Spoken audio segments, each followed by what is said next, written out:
turn the switches on a few other things, and then we'll be ready to go. Hi, everybody. This is Jay from Source Media Properties here in Mansfield, Ohio, headquartered in my basement right now. And welcome to Coronavirus Conversations Week 2. We're so glad that you're here with us. We are just excited to have you. And I'm really excited to talk with these two gentlemen that are here with us today. Our topic today is foundations who are mobilizing and providing guidance to nonprofits who are in a real pinch right now. And Brady and Cutty, who I'll introduce soon enough, they'll talk a lot about that. But one of the things that we want to make sure that we, again, thank them for coming and give them a chance to introduce themselves. But I also want to thank our members, our newsroom partners, and the Facebook Journalism Project, which are the financial power behind doing this series. They're the folks that are helping us make this thing work and make it happen.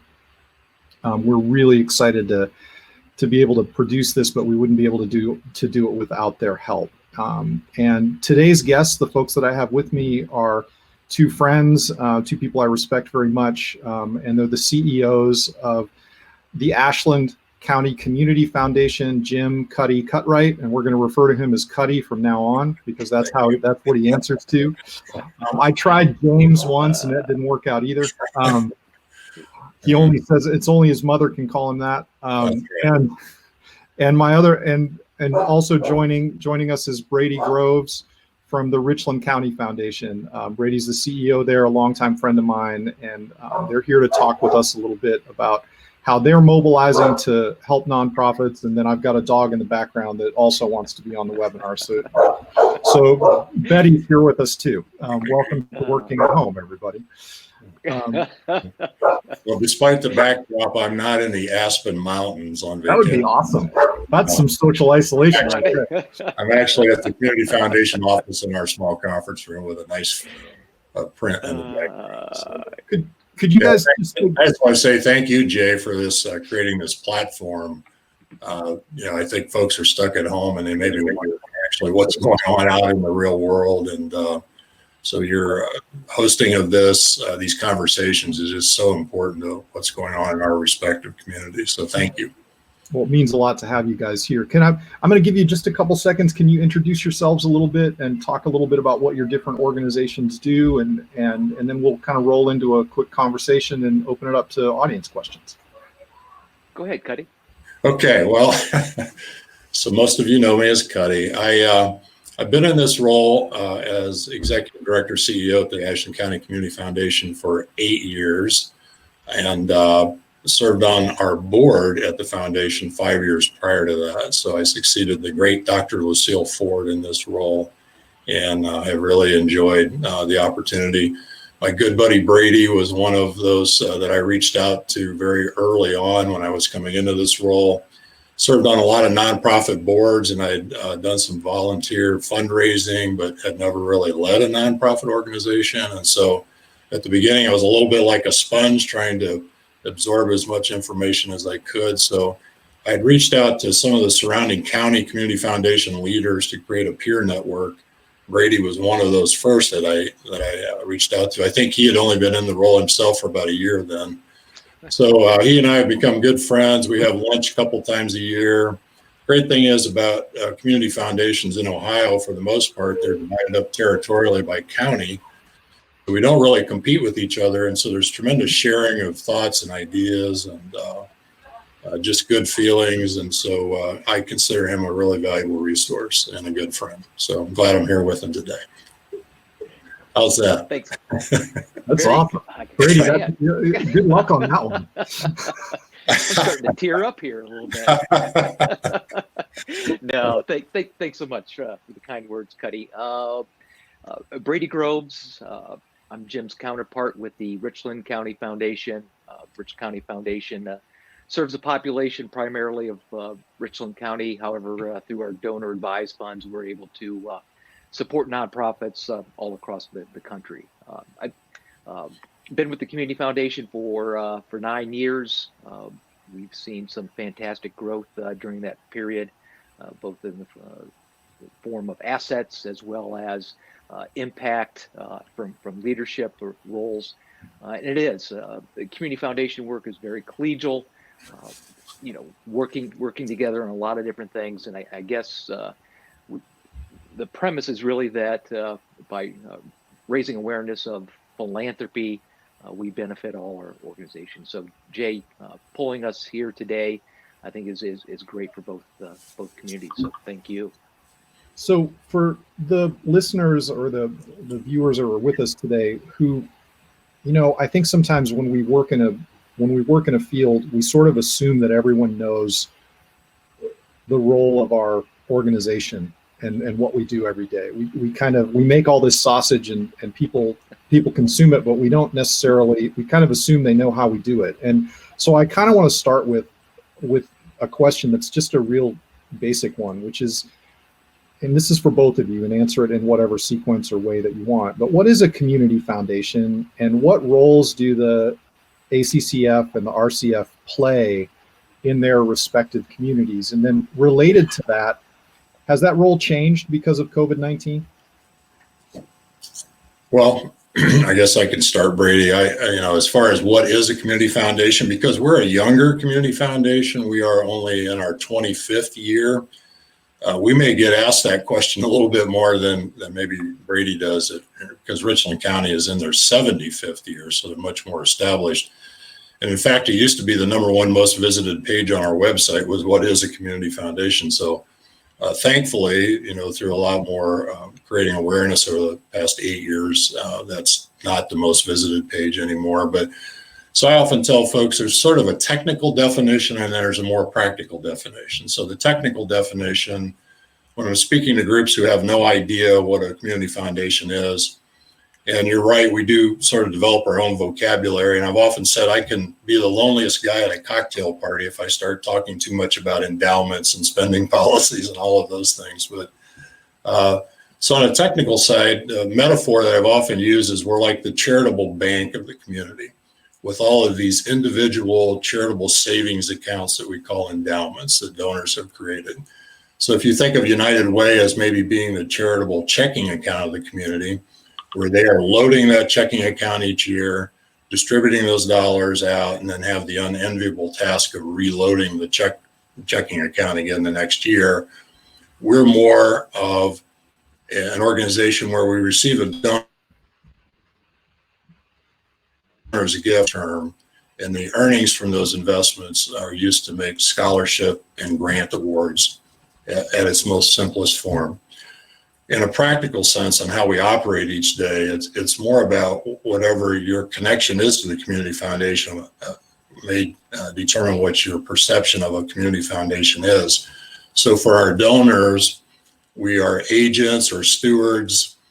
For those that are agencies or governmental entities or schools, they primarily look to us to be a grant provider. If you're a student that's pursuing higher education, you're looking for us to provide a scholarship. And if you're simply a community member, I think what we try to represent, I often say to my board that I just want to be a part of every meaningful conversation that's happening in the community. So we're trying to convene folks and try to have a seat at the table when important discussions are taking place. So Brady, maybe you want to tag onto that.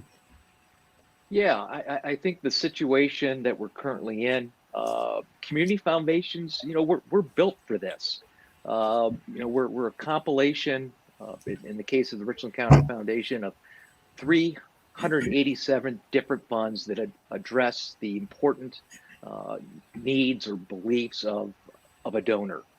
And it's incumbent upon us to invest that in a way, spend it in a way, and carry out the wishes of that donor. And there's a reason why community foundations are the fastest growing form of philanthropy in the country. It's because we have the deep connections in the areas that we serve. We have established relationships. We're seen as a trusted entity with the transparency.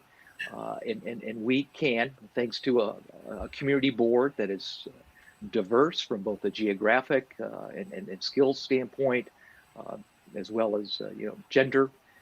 We can get a lot of different perspectives to react to situations just like this. So while we're seen as a grant maker, we were talking earlier, there's another important role of the community foundation. That's being a community leader, establishing the conversations, the collaborations, and we've been able to do that both from a funding and leadership perspective. Have your roles, I want to kind of riff off this a little bit, have they changed in the last few weeks? I mean, do you see yourself, we talked about the stuff hitting the fan in the green room, and right around March 8th, March 9, and now here we are on April Fool's Day, and it is not an April Fool's joke. We're in the middle of this, and how have your organization's roles changed, or how do you see them changing in the past few weeks or in the coming weeks? I don't think our roles have really changed. We're still responding to need. We're still working with donors who want, especially with donor advised funds, that want to be part of the solution. So the role hasn't changed. It's just coming a heck of a lot more fast and furious. We're needing to make reactions. Our board is needing to be nimble and convening to be able to make decisions, because Cutty can attest, we're talking about things that never even existed last week. That's kind of our world right now.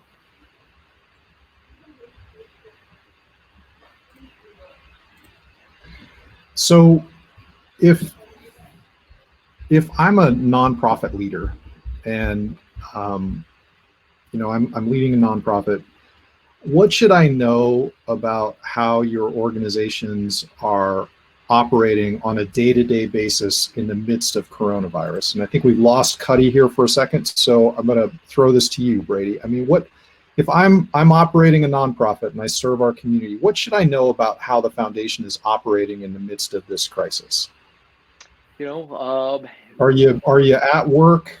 Are you are you at the office? You don't appear to be at the, talk to us a little bit about what's the day-to-day look like for you guys right now. So as a leader of a nonprofit, I kind of understand a little bit more of what your day-to-day life is and can be respectful of that in terms of how we're interacting.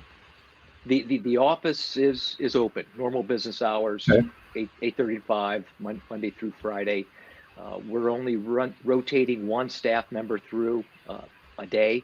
Okay. So sometimes it may be a protracted response with regards to, requests for information till we can get back and have access to some of those files.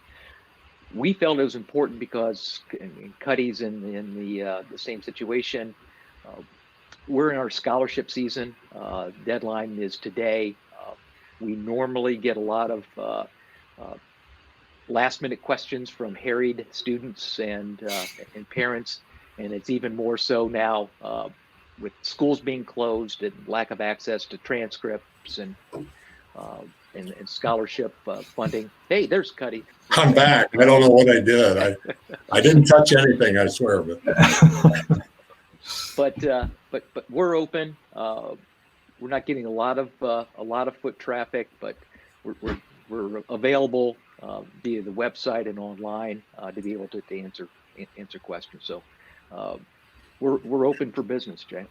Cutty, what I was asking Brady was, what should nonprofit leaders who either A, normally do business with the foundations, or B, need to talk to you about something, what should they know about how you're operating in the day-to-day environment in COVID-19 times, so that they can make good decisions about how to contact you? It's just sort of the nuts and bolts about how the Ashland County Community Foundation is operating. Well, we're trying to still maintain a presence. Our office is technically closed to outside visitors and guests, and we've got all the staff working remotely.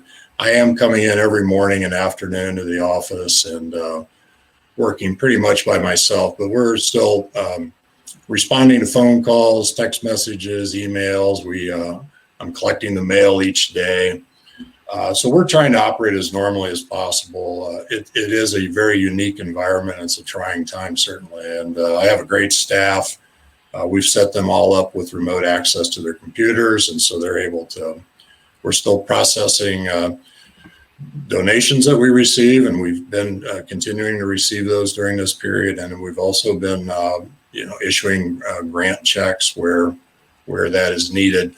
One of the things we did a couple weeks ago, very early on in the process, was we activated what we call an emergency response pass-through fund to be able, because we're already equipped with donation portal online and have all the processes in place to be able to accept gifts and then redistribute those dollars. We did this not as an endowment fund, but as a straight pass-through.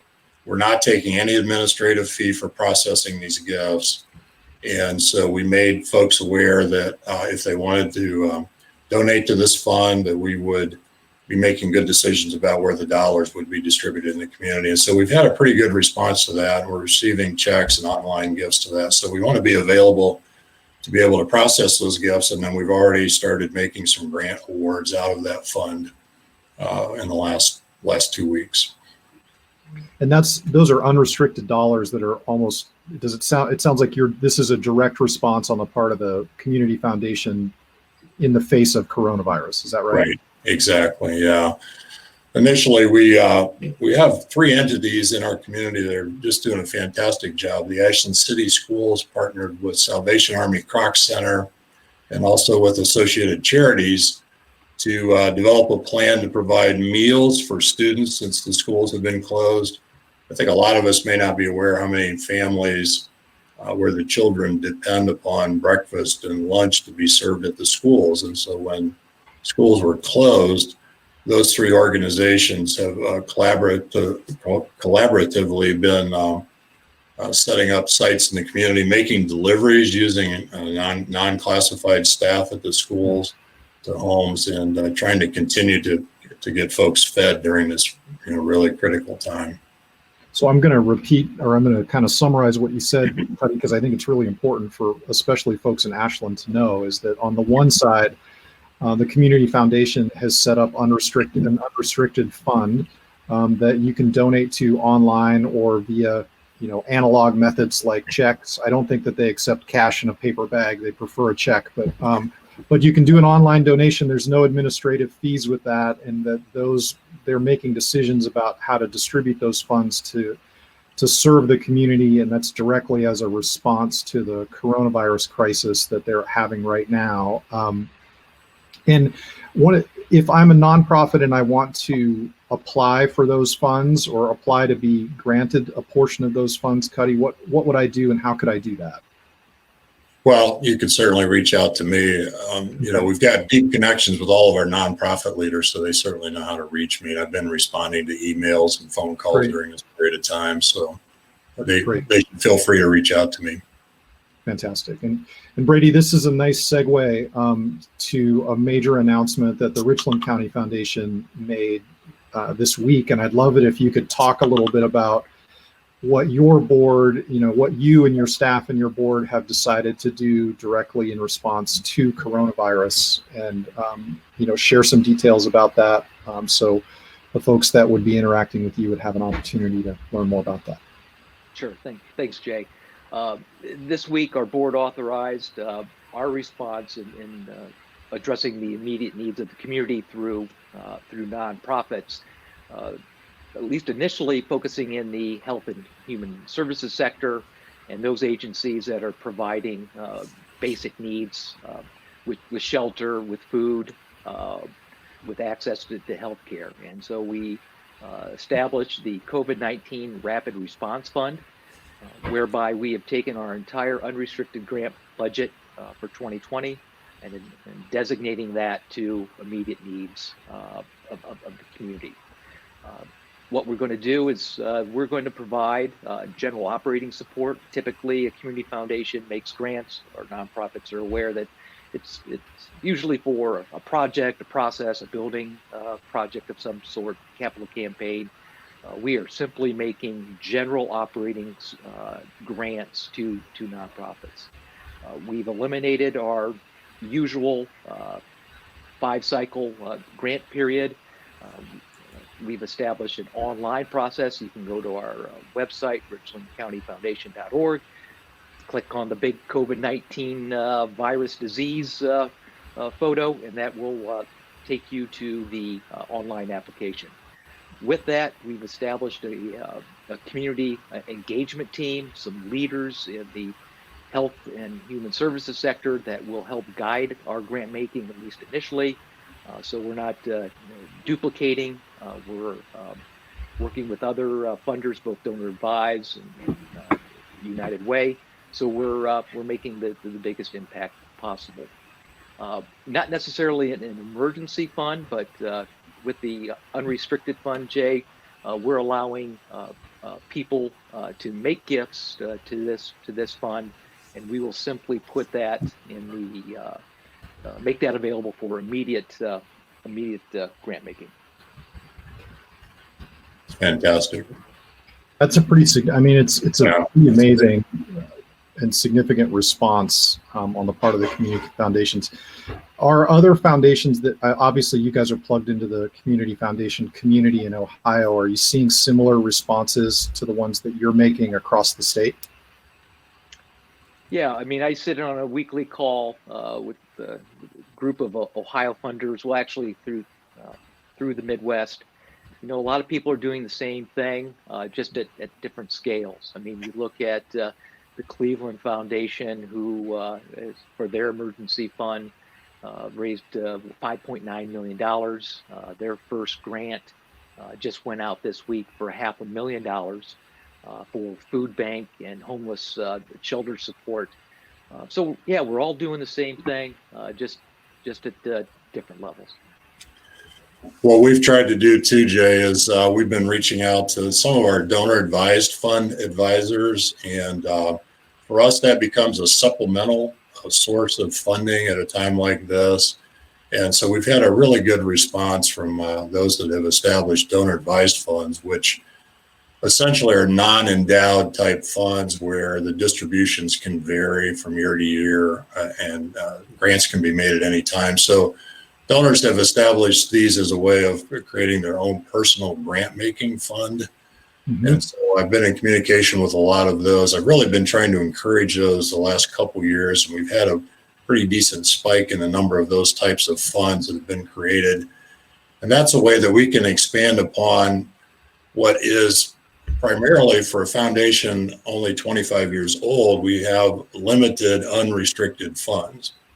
And so the more we can appeal to donors that the real needs that exist in the community on an ongoing basis require us to be able to be responsive to those needs. And so we love it when a donor creates a new endowment fund and designates a specific charity or two to be the recipient of the earnings of that. But that doesn't give us a lot of flexibility to respond to needs as they change throughout the years. And so donor advised funds are a way to do that. And then just simply the ask for additional unrestricted funds that we could plug into our community grants pool that would give us a little bit more horsepower to be able to respond to these needs at a critical time like this. So thinking strategically within the mission of your organizations, what is making you most concerned about what you're seeing in the nonprofit communities that you serve? And you've already sort of talked about how you're dealing with it, but feel free to expand on that. But when you're looking at COVID-19 and coronavirus and the impact that it's having on the nonprofit communities, we talked a little bit in the green room that, I asked you to give me a sense of the temperature or the level of nervousness on the part of nonprofit leaders and across your communities. I'd like for you to share that a little bit with our audience, if you could, to give them a sense of what you're seeing. You guys have a unique viewpoint of this, and I think it's important for our listeners to understand what you're seeing on the part of our nonprofit leaders and the impact that might have on the communities they serve. Well, there's a tremendous amount of angst, I can tell you that. It's like any small business owner. These agency leaders are effectively running a small business, and so they have all the same stress and anxiety. with being able to keep staff in place and wondering about where funding is going to come from. They're looking at their cash flow schedules. Had a conversations with a number of nonprofit leaders, and so it goes back to this role that Brady and I play in the community. Many times, it's not always about the money. Sometimes there's sort of an intellectual resource that you can provide to these leaders, because what I've said is that sometimes folks have a real passion for whatever the mission of the organization is. That might be curing cancer or trying to help disadvantaged youth or whatever it might be.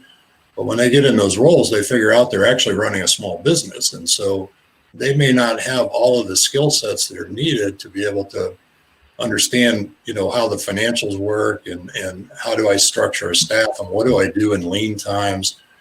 And so I've had a few of these conversations because I used to be in business myself. And so being able to help them through some of these conversations is almost another way, in addition to funding support, that you can lend support to these leaders.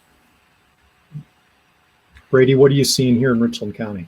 Yeah, one of the things that we felt that was important, because realistically, we're a grant maker, and our effectiveness only comes through the nonprofits that we make grants to. We don't deliver services, we don't touch people at a client level, so we're dependent on the strength of these nonprofits.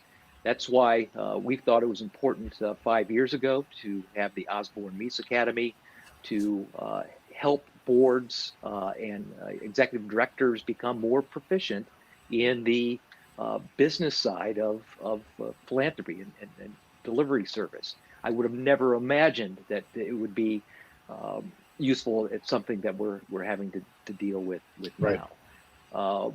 And as what makes me nervous, we're dependent on these organizations. What is grant making going to look like on the back side of this? There's some investments that we've made, and Jay, you've been a part of that, specifically the Mansfield Rising Plan. That was $1.5 million investment, all laid out nice and pretty for the next 5 years. What's it going to look like in the next 3 months? So there'll probably be some conversations with this, and I just feel for the executive directors. They're doing everything they can to keep operations going, and they've had to face some very difficult questions this last week with regards to staff and the deployment of resources, and it's an unenviable position to be in. We'll try to work with that process. One of the things that we've learned, and I just wanted to throw this out there, one of the things that we've learned over the last few days in these conversations, and then frankly in conversations with our own corporate accountant, who's the accountant for the Source Media properties, is that I didn't know this at first, but the SBA loans and the federal aid relief packages that were recently passed, they apply equally to 501c3s as they do to small businesses like Richland Source and Ashland Source. So the ink is barely even dry on these aid packages, and the way that they're going to be administered, it sounds like they're going to be administered through local banks, and that there are opportunities for, as long as those funds are used in the right way, for those to move from being small business loans to being forgiven, which essentially turns them into aid packages. But I think it's important that our nonprofit leaders that are on the call right now or see that as a legitimate opportunity, and that they talk to their boards and their accountants and their financial advisors, should they have them, or get in touch with the foundations, get in touch with you, Brady, or you, Cutty, to direct them towards somebody that can help them for those financial questions that they might have. So they may be able to help bridge the gap between where they are today and where they might be 2 months from now, using some of those same federal aid packages. One of the things, though, on the other hand, we've talked a little bit about the landscape as it is right now, which is that EDs are scared, and there's a ton of angst, And I've seen friends that are in the nonprofit community right now who have been furloughed or laid off as a response to coronavirus, and these are all fantastic people. They didn't do anything wrong to get laid off. No. Coronavirus did that. But what are you seeing on the other hand in terms of in your communities that's kind of blowing your mind right now? Who deserves, if you've got a particular person or organization that's doing something exceptional that you want to shout that out, because it may be a template that another organization can adapt to. But where are you seeing exceptional work being done that you want to take this opportunity to talk about? Well, I'd mentioned earlier about the schools, Associated Charities, and Salvation Army taking on that task of providing meals. I just think that's a tremendous effort. So kudos to them for doing that. As far as a shout out, I would give a shout out to a young lady that I have been following on Facebook. Her name is Kaylee Bradley. She's the bereavement coordinator for Hospice of North Central Ohio, which services Richland, Ashland, Knox counties. She's been posting the most amazing videos on Facebook, offering support to folks that are going through what she has calibrated as a form of grief that is occurring right now. And it's almost akin to the type of grief that is associated with the death of a loved one. And so it could be the death of a relationship. It's tied to the isolation that folks are feeling right now. It can be the loss of a job. There are a lot of those same feelings that occur, a form of grief that occurs when you're experiencing those things. And so I'd like to just give Kaylee a shout out. She's just done an amazing job with those, and they're so powerful. It's awesome. Yeah, that's pretty incredible, the innovation. Brady, what are you seeing on your end that is just kind of, your staff is just shaking their heads thinking, how are these people doing this? This is pretty incredible. I'm going to aggregate it, Jay. Okay. The selflessness of a lot of these smaller nonprofits, and I probably have talked to 6 to 10 in the last several days, where as a team their willingness to furlough themselves, balance out their executive directors are not asking the staff to bear the brunt. They're just willing to keep the mission going, to keep the operation. They're willing to put themselves in uncomfortable positions financially. They're uncomfortable positions of learning new tasks and new environments. And while there's a high degree of anxiety, you don't hear a high degree of complaints. And I think that's an amazing testament to the great nonprofits that we have in Richland County. And I'm sure it's just the same in Ashland. Absolutely. And I would say too, that a lot of these staffs, I see it in our own staff. I'm the only actual full-time employee at our foundation, and I have some amazing young ladies, all part-time staff, highly skilled. Many of them are young moms. And so they're dealing with trying to stay remotely connected to the work that we're doing. And now they've become homeschool educators. And so I think about all of the heroes really that exist in our community that are just doing what needs to be done, and trying to still do a job that is their normal vocation, and then have all of these other responsibilities piled on their shoulders. So just so many inspiring stories in the community, and in these roles, we do get to have a connection to these stories. And so I've often said in community foundation world, sometimes the conversation tends to go towards money.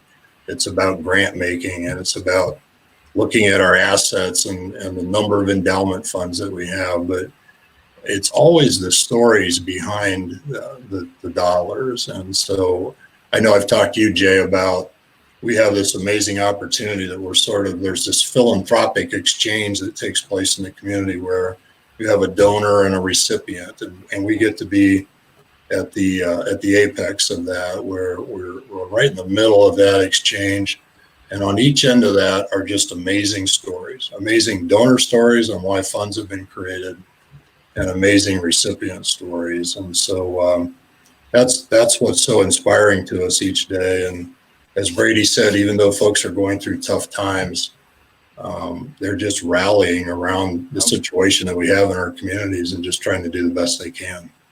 Yeah, we're fortunate to see that, obviously, in the work that we do, and just across the board, what people are doing and trying to accomplish for their communities is pretty amazing. I've got one last question here, and this is from my colleague Brittany Schock, who's joined us as my producer today, is keeping us between the ditches, so to speak, is managing four separate Facebook broadcasts as well as this live stream, and trying to make sure that everybody's questions gets answered. So she's sort of my heroine this afternoon. But she's asked, in this time of financial strain, donating to a nonprofit might be a luxury to some in the community that some in the community can't afford. If financial support of area nonprofits is not something that you can do, what are other ways that folks can support nonprofits that they care about or believe in their missions other than monetarily?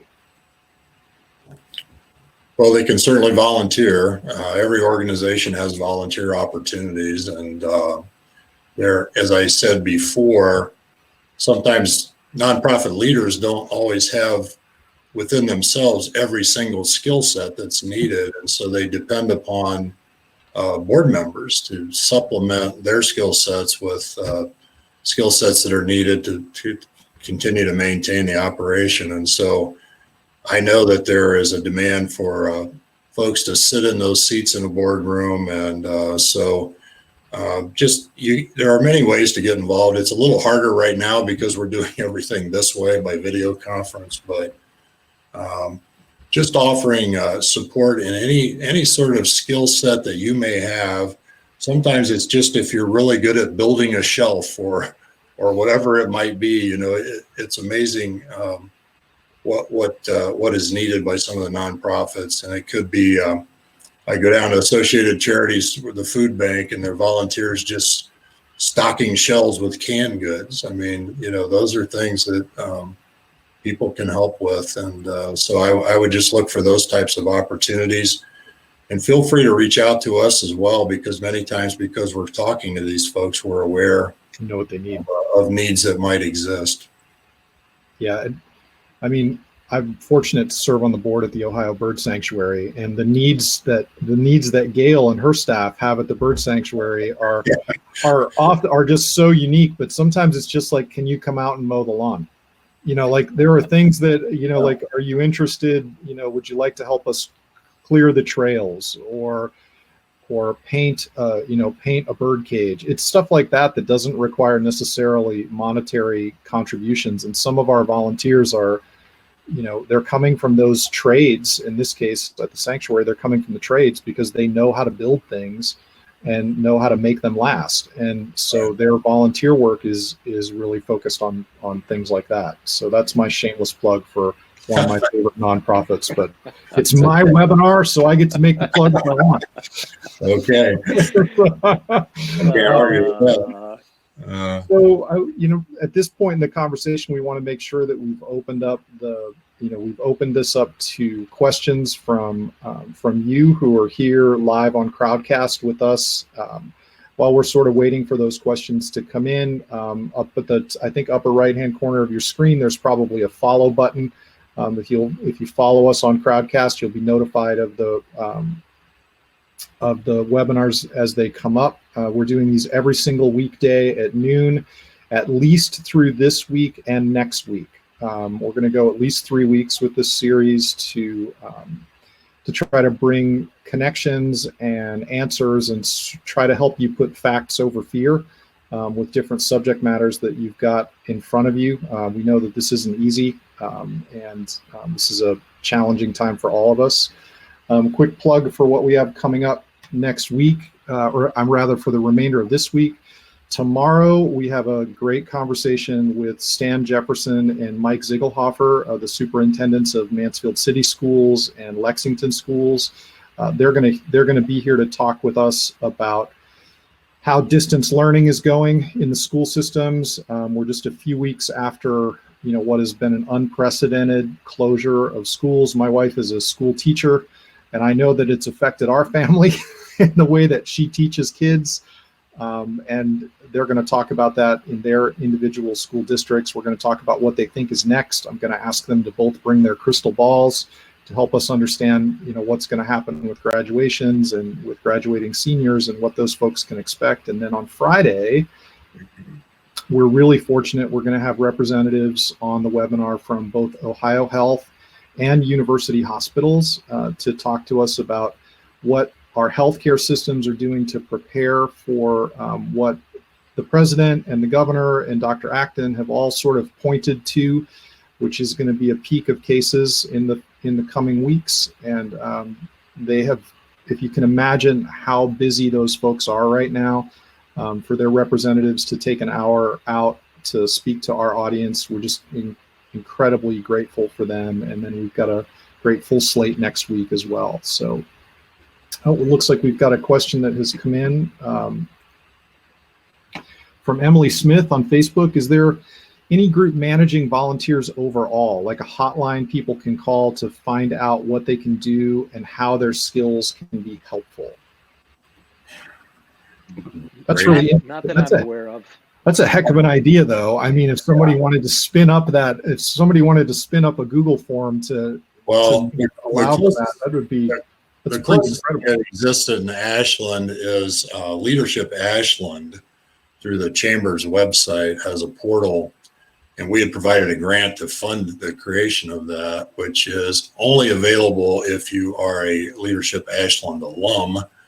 But there are over 500 of those in Ashland, so there's a good chance that some of the listeners may be a Leadership Ashland alumnus. Where it's a volunteer match where all of the nonprofits have created profiles in there where they can list a volunteer opportunity that then can be matched with a profile that the Leadership Ashland alum would create and essentially match a person with an opportunity. So there is a little bit of that goes on all the time, not just now. And so that could be a potential for that. That would be the closest thing I know of in Ashland. It looks like Courtney McNall, my former employee and now Cutty's employee, he stole her from us. I named him for that. Sorry about that. But Courtney's posted a link to that Facebook group in Ashland, and thanks for that, Courtney. We appreciate it. Brady, have you heard of anything like this, any resource like this being spun up in Richland County? I know that. Go ahead. Go ahead. Nope. Of course, we have the Richland Young Professionals Group, access through the Chamber of Commerce. They're always looking for opportunities. We have our Connections Group as part of the Community Foundation, looking to ways to engage. I've been asked that before, and I kind of phrase it that, I treat it like you do your elderly neighbors. If you're concerned, go knock on the door and check on them. If there are nonprofits that you're concerned, give them a call. Most of them are still open, or their email is always accessible. Check on them, ask them what talents, what are they looking for, and we can engage in that way. Yeah, I think it's wise advice, and I would venture to say that almost in this condition, almost every one of them will take you up on your offer. So you're not going to be lacking for. You're not imposing. No, you're not. No, you're not imposing at all. But I wonder if I could talk a little bit about just something that we had going on before the world fell apart here. This is our 25th anniversary this year. Yeah, so please do.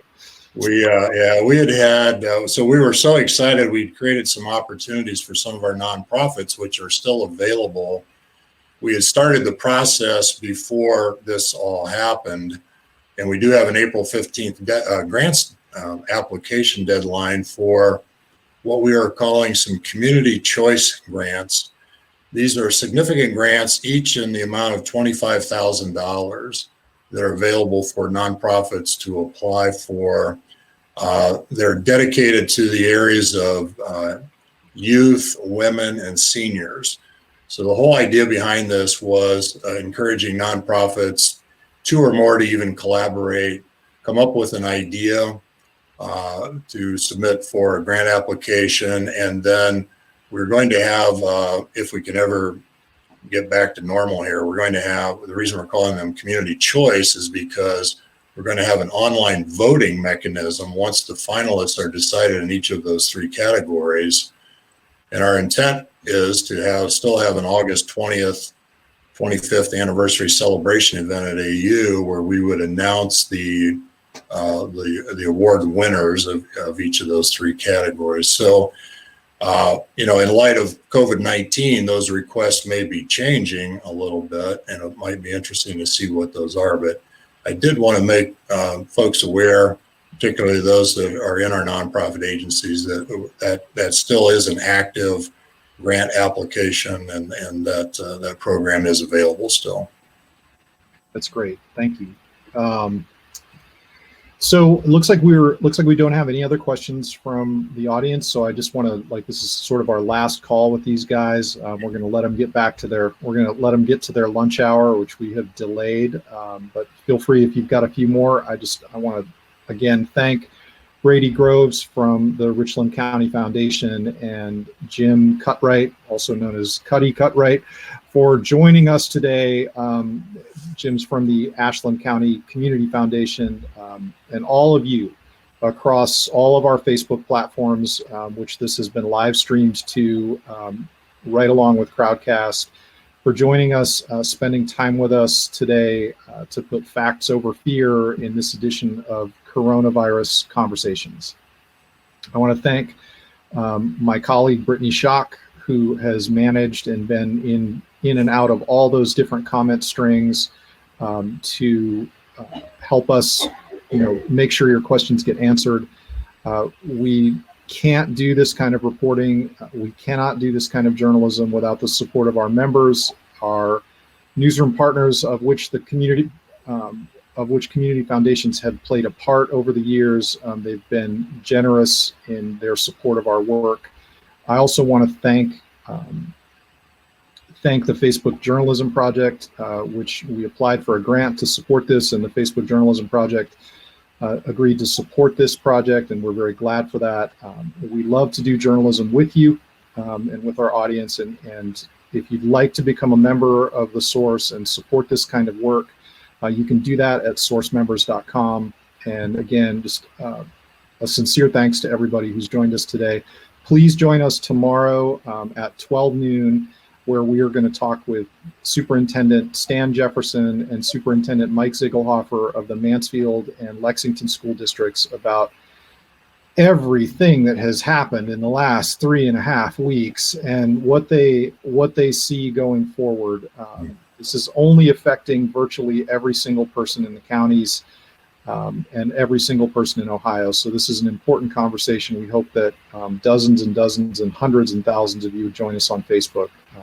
So again, thank you very much for joining us for Coronavirus Conversations. Thank you, Brady. Thanks, Cutty. Thanks, Brittany. We will see you guys tomorrow at 12 noon. Have a great day. Enjoy the rest of your day and stay safe out there.